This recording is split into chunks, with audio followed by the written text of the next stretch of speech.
लोहार की बंद दुकान में कहीं से घूमता फिरता एक सांप घुस आया। यहाँ सांप की दिलचस्पी की कोई चीज नहीं थी। इसका जिस्म वहाँ पड़ी एक आरी से टकराकर मामूली सा जख्मी हो गया।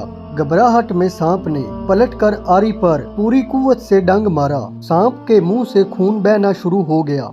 अगली बार सांप ने अपनी सोच के मुताबिक आरी के गिर्द लिपट कर इसे जकड़ कर और दम घोंट कर मारने की पूरी कोशिश कर डाली। दूसरे दिन जब दुकानदार ने वर्कशॉप खोली तो एक सांप को आरी के गिर्द लिपटा मुर्दा पाया, जो किसी और वजह से नहीं, मखसूस अपने तैश और गुस्से की भीत चढ़ गया था।